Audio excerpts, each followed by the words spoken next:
Hello there, my name is Meteme Thomas Chuma, and this is Bulawayo Station Analyst. Today I bring you an interesting analysis of a team called Orlando Pirates from South Africa.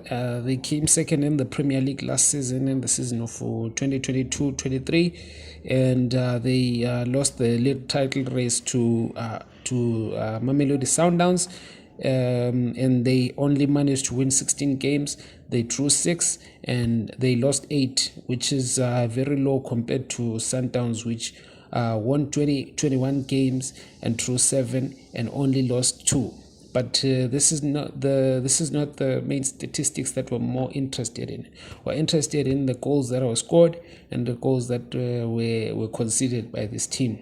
They conceded 21 goals and also scored 40 goals. So I can tell already that this team does not have a problem attacking going forward, because they're the second highest scoring team. But however, they are probably the third least conceding team in the league, and they have conceded about 2 times more goals than Mamelodi Sundowns. Also, looking at further statistics, we also find that of all the games that they lost last season, 87% of the games that they lost, they conceded the goals in the second half.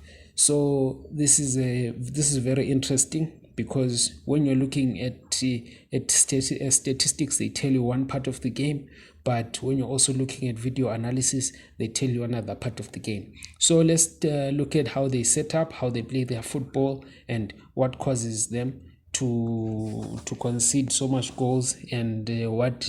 So we'll first off look at how Orlando Pirates are set up as a team. Generally, they like to play a 3-4-3, which has got 3 center backs and then 4 midfielders.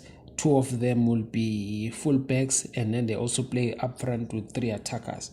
And this usually works very well for them going forward, as they are able to overload the box and give their attackers a lot of options to make the passes in the final third. And it also allows them to sometimes stretch the teams and have options on the wide sides if they want to put the crosses in. And also looking at the center backs, they generally play narrow and close to each other, and they are not very wide. So this is how this team usually sets up. And now we will discuss the problems of this setup. So the 3-4-3 formation is a formation which is used by a lot of teams, and it has led to the success of quite a number of them. For example, if we look at Conte's Chelsea, this is the formation that they were using. And if we also look at Sheffield United, they also used this formation that season when they first came to the Premier League. Of course, they have been relegated, but then that formation saw them score a lot of goals going forward and concede very few goals in the defensive side of things.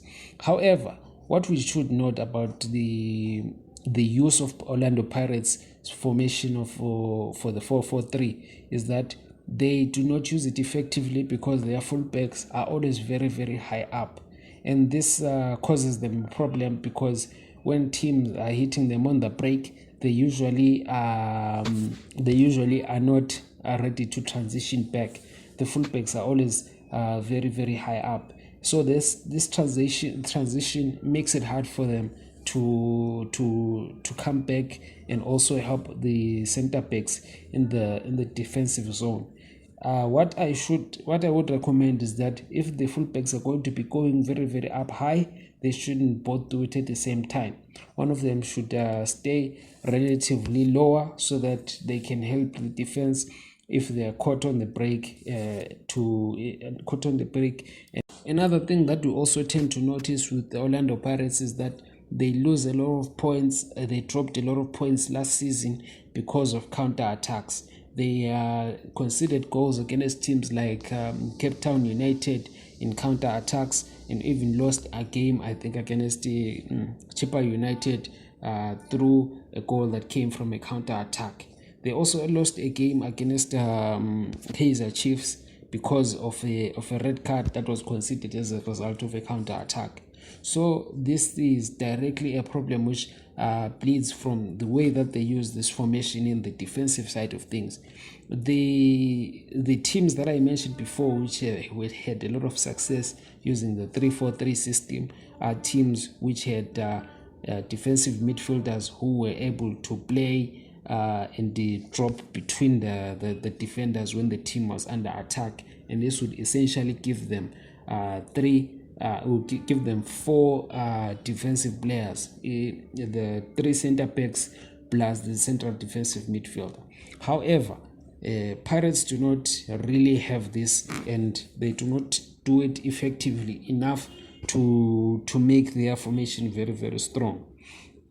I say this because in many games you notice that when they are hit on the break, the fullbacks are still high up, and the central defensive midfielders are very, very slow to come back and help out and increase the numbers in the box, or to help the team, the defenders, defend in the wide areas, because that's where a lot of the attacks tend to come from, especially if you're playing with teams that have got a lot of pace, like Cape Town City, like Mamelodi Sundowns. These teams, they require you to play with enough men in the wide areas, because at the present moment these defenders, they play too close to each other, too narrow. And I understand why they do that, because they do not really have the privilege. Okay, so lastly, I also wanted to give a comment on the build-up play which is used by Orlando Pirates. It's a little bit more difficult for them to build from the back when they are playing with three central defenders, and then they also have two fullbacks who are always very high up, and midfield is too spacious, and this makes it very difficult for them to build from the back using passes like that. So the only option that they end up being left with is the howling the ball up the field. However, if you howl the ball up the field and you are in a scenario where you have about 6 players on the other side of the half, 2 of them are supposed to be helping out in the defense. If you're going to get hit with the counter attack, you're likely going to concede the goal, because if the counter attack happens enough times, eventually you're going to get caught out. However, I do believe that Orlando Pirates is a good team. I believe that it can win the league, or at least challenge for the title race, and they don't need a lot of signings to do that. They just need to manage this formation properly, and if that's what they're working on this season, I can guarantee you that they're going to be challenging for the title, and the league is going to be more interesting next season.